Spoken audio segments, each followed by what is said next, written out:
हम हमेशा ऐसे लोगों से प्रभावित होते हैं जो कुछ अलग और श्रेष्ठ होते हैं। उनकी श्रेष्ठता हमेशा प्रशंसा के योग्य होती है, परंतु हम कभी ध्यान नहीं करते कि जो श्रेष्ठ है तो भला वह क्यों और कैसे श्रेष्ठ हैं।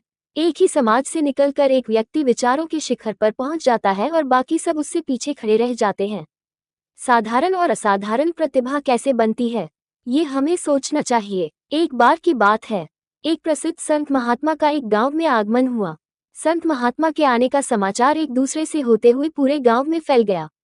गांव के बहुत सारे लोगों ने उन संत महात्मा के दर्शन किए और अपनी अपनी समस्या बताते हुए उनसे मार्गदर्शन लिया।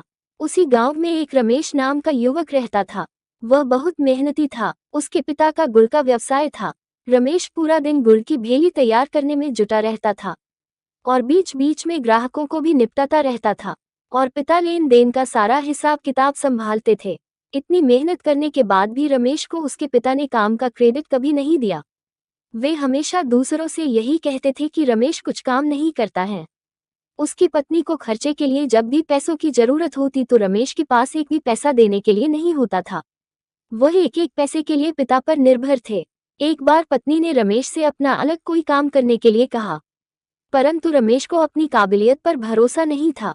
वह हमेशा शंकित रहता था कि वह अपने काम में सफल होगा या नहीं, इसीलिए वह अपने बलबूते पर कोई भी काम शुरू करने से डरता था। जब उसने संत महात्मा के बारे में सुना तो पत्नी के कहने पर वह उनसे मिलने पहुंचा। उसने संत महात्मा को अपनी नाकामियों के बारे में बताया। संत ने कहा, मैं तुम्हारे लिए एक ताबीज बना कर दूंगा, तुम मेरे पास कल आना। अगले दिन रमेश फिर से संत महात्मा के पास पहुंचा। संत ने कहा, पुत्र, तुम्हारी समस्या का हल इस ताबीज में है। इसमें कुछ मंत्र लिखे हुए हैं और इसे सिद्ध करने के लिए तुम्हें एक रात के लिए किसी शमशान में रुकना होगा। शमशान का नाम सुनते ही रमेश का चेहरा पीला पड़ गया। वह बहुत घबरा गया। कहने लगा, मैं रात भर किसी शमशान में अकेला कैसे रहूंगा, डर लगेगा। संत ने समझाया, पुत्र घबराओ मत, यह कोई साधारण ताबीज नहीं है, ये तुम्हें हर संकट से बचाकर रखेगा। रमेश को बात समझ में आई और उसने हिम्मत करके किसी तरह पूरी रात शमशान में बिताई। सुबह होने पर वह फिर से संत महात्मा के पास पहुंचा और उन्हें धन्यवाद दिया और फिर रमेश अपने काम में लग गया। इस घटना के बाद से रमेश में काफी बदलाव आया। उसने गुड़ का होलसेल का काम शुरू किया। अब वह जो भी काम करता उसमें सफल होता और हमेशा यही सोचा करता था कि ताबीज के कारण ही वह कामयाब हो रहा है। करीब इसी तरह एक साल बीत गया। एक साल बाद फिर से उस गांव में उन संत महात्मा का आगमन हुआ। जैसे ही रमेश को महान संत के आने का पता चला, वह तुरंत दर्शन के लिए पहुंच गया और उनके दिए हुए उस ताबीज का खूब गुणगान करने लगा। तब संत बोले, बेटे जरा अपना वह ताबीज निकाल कर देना। संत ने ताबीज हाथ में लिया और उसे खोला। उसे खुलते ही रमेश स्तब्ध रह गया।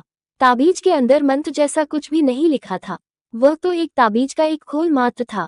ताबीज का खाली खोल मात्र देखकर रमेश भौचक्का रह गया। अरे, ये तो मामूली ताबीज है, फिर इसने मुझे इतनी सफलता कैसे दिलाई। संत ने रमेश के कंधे पर हाथ रखकर कहा, पुत्र, तुम्हें सफलता तुम्हारे विश्वास ने, तुम्हारे भरोसे ने, तुम्हारी काबिलियत ने दिलाई, किसी ताबीज ने नहीं। बात यह है कि अपने जीवन में कुछ अलग, कुछ श्रेष्ठ करना हो तो काम की गंभीरता समझ लेनी चाहिए। पहले ऋषि, मुनि, सूफी, संत इसलिए घूमते रहते थे कि अधिक से अधिक ज्ञान हासिल करके मनुष्य को कुछ ऐसा सुझाया जाए जिससे उनका जीवन आसान हो जाए। अगर आपको हमारी स्टोरी पसंद आए हो तो अपने फ्रेंड्स को शेयर कीजिए और कमेंट में बताएं कि आपको कैसी लगी यह स्टोरी।